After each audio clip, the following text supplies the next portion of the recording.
Bismillahirrahmanirrahim. Assalamualaikum warahmatullahi wabarakatuh. Perkenalkan, nama saya Nadia Rika, NIM 2018 105 103 11069. Kita dari kelompok 8 akan membahas mengenai hukum ekonomi syariah dan fikih muamalah perbankan. Yang pertama, saya akan menjelaskan mengenai pengertian dan dasar hukum perbankan syariah. Apa sih pengertian dari perbankan syariah sendiri?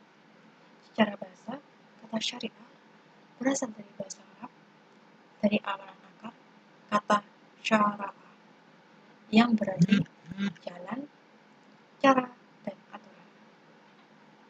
Kata syariah ini secara luas merupakan ajaran dan norma-norma yang dibawa oleh Nabi Muhammad SAW, yang dimana beliau telah mengatur kehidupan manusia baik dalam aspek kepercayaannya maupun dalam aspek tingkah laku praktisnya. Kedua, dalam istilah internasional, perbankan syariah itu dikenal sebagai Islamic banking atau juga dengan interest free banking. Dalam praktiknya, istilah bank syariah, bank Islam, dan bank tanpa bunga adalah sama, yaitu lembaga keuangan yang operasional dan berbagai produknya dikembangkan berlandaskan prinsip Islam, khususnya yang itu berkaitan dengan adanya praktek larangan riba, kegiatan maisir, dan gharar. Kemudian, dasar hukum perbankan syariah. Yang pertama itu terdapat dalam surat Al-Baqarah ayat 275, yang artinya adalah orang-orang yang memakan atau mengambil riba tidak dapat berdiri, melainkan seperti berdirinya orang yang kemasukan syaitan lantaran penyakit gila. Nah, apa sih maksud dari surat Al-Baqarah ayat 275 ini? Nah, di sini keadaan mereka yang sedemikian itu disebabkan karena mereka berkata, sesungguhnya jual beli itu sama dengan riba, padahal Allah telah menghalalkan jual beli dan mengharamkan riba. Orang-orang yang telah sampai kepadanya larangan dari Tuhannya, lalu terus berhenti dari mengambil riba itu, maka baginya apa yang telah diambilnya dahulu sebelum datang larangannya, dan urusannya terserah kepada Allah. Nah, jikalau orang yang kembali mengambil riba, maka orang itu adalah penghuni neraka dan kekal di dalamnya. Kemudian kedua terdapat dalam surat Al-Imran ayat 130, yang artinya adalah, hai orang-orang yang beriman, janganlah kamu memakan riba dengan berlipat ganda, dan bertakwalah kamu kepada Allah supaya kamu mendapat keberuntungan. Apa sih maksud dari surat Al-Imran ayat 130 ini?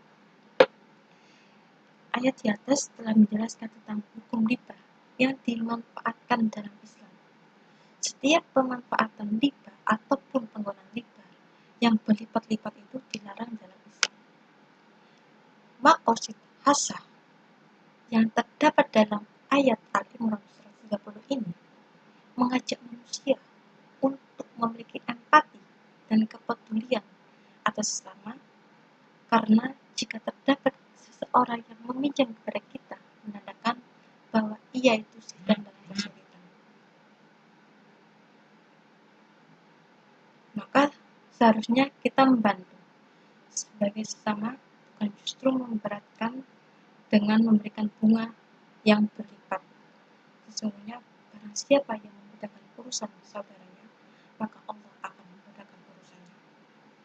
Yang kedua, yang terakhir adalah terdapat dalam surat An-Nisa ayat 29, yang artinya, hai orang-orang yang beriman, janganlah kamu saling memakan harta sesamamu dengan jalan yang batil.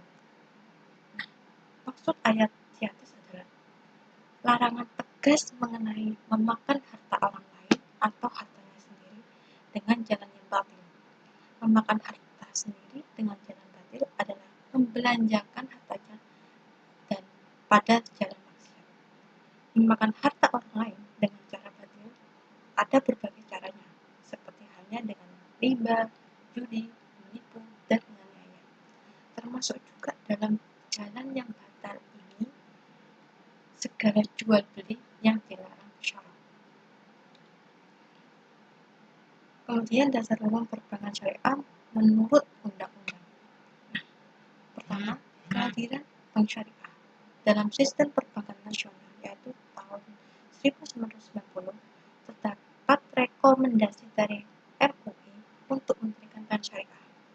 Kemudian tahun 92 dikeluarkan Undang-Undang Nomor 7 tahun 92 tentang perbankan yang itu harus bisa mengatur bunga dan bagi hasil. 2. Dikeluarkannya Undang-Undang Nomor 10 tahun 98 yang mengatur bank beroperasi secara ganda atau dua sistem bank. Dikeluarkan menurut Undang-Undang Nomor 23 tahun 99 yang dimana telah mengatur kebijakan moneter yang didasarkan prinsip syariah. Kemudian dikeluarkan Peraturan Bank Indonesia tahun 2001 yang itu mengatur kelembagaan dan kegiatan operasional berdasarkan prinsip syariah. Dan pada tahun 2008 dikeluarkan lagi Undang-Undang Nomor 21 tahun 2008 tentang perbankan syariah. Kemudian yang terakhir Undang-Undang Nomor 10 tahun 1998 sebagai pengganti Undang-Undang Nomor 7 tahun 1992 dan PP Nomor 72 per 1992 merupakan landasan yuridis yang mendukung sistem operasional bank syariah. Berdasarkan perangkat hukum tersebut, bank syariah dipahami sebagai bank bagi hasil. Sekian presentasi dari saya, kurang lebihnya mohon maaf. Assalamualaikum warahmatullahi wabarakatuh. Assalamualaikum warahmatullahi wabarakatuh. Nama saya Luki Fadila Ramadan.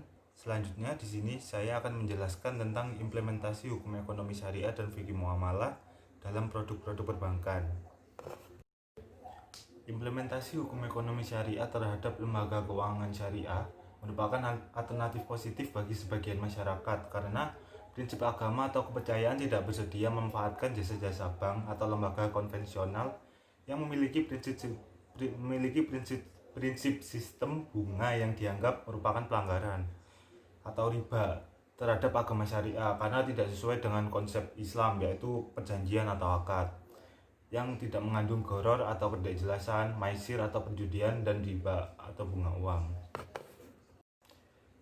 Di Indonesia, sistem tata kelola syariah berdasarkan Undang-Undang Nomor 21 tahun 2008 menempatkan DPS atau Dewan Pengawas Syariah sebagai pihak penting dalam pengawasan kepatuhan prinsip-prinsip syariah di internal perbankan syariah.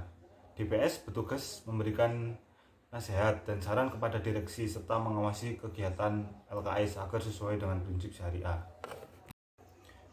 Kemudian pada level nasional ada lembaga bernama Dewan Syariah Nasional atau DSN yang dibentuk oleh Majelis Ulama Indonesia yang bertugas dan memiliki kewenangan untuk menetapkan fatwa tentang produk dan jasa dalam kegiatan usaha bank yang melaksanakan kegiatan usaha berdasarkan prinsip syariah. Dengan demikian, DPS adalah perpanjang tangan dari DSN untuk melakukan pengawasan atau kesesuaian kegiatan operasional terhadap fatwa yang dikeluarkan oleh DSN. Kemudian yang berikut ini adalah fatwa-fatwa yang dikeluarkan oleh Dewan Syariah Nasional, yaitu yang pertama tentang murabahah kontemporer, yaitu perjanjian jual beli antara bank dengan nasabah. Kemudian bank syariah membeli barang yang diperlukan nasabah, kemudian menjualnya kepada nasabah yang bersangkutan sebesar harga perolehan ditambah dengan margin keuntungan yang disepakati antar bank syariah dan nasabah. Kemudian pada prakteknya perbankan dan lembaga syariah hanya melakukan akad murabahah bila nasabah telah terlebih dahulu melakukan pembelian dan pembayaran sebagai nilai barang. Terus dapat diketahui bahwa perbankan di Indonesia baik yang berlabel syariah atau tidak hanyalah berperan sebagai badan intermediasi, yang artinya bank hanya berperan dalam pembiayaan dan bukan membeli barang untuk kemudian dijual kembali, karena secara regulasi dan faktanya bank maupun lembaga keuangan syariah tidak dibenarkan untuk melakukan praktek perniagaan praktis dengan ketentuan ini. Bank tidak mungkin bisa membeli yang diperlukan nasabah atau atas nama bank sendiri. Hasilnya bank telah melanggar ketentuan DSN MUI di atas secara terus terang. Kemudian tentang fatwa yang kedua tentang akad mudharabah atau bagi hasil. Yang dapat diketahui, mudharabah adalah bentuk kerjasama antara dua atau lebih pihak di mana pemilik modal atau sahibul mal mempercayakan sejumlah modal kepada pengelola atau mudharib dengan suatu perjanjian di awal.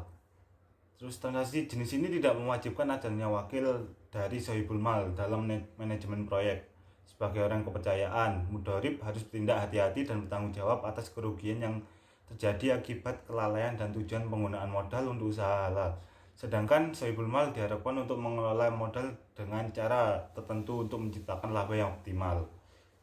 Praktek lembaga keuangan syariah sebenarnya di lapangan masih jauh dari apa yang difatwakan oleh DSN tersebut.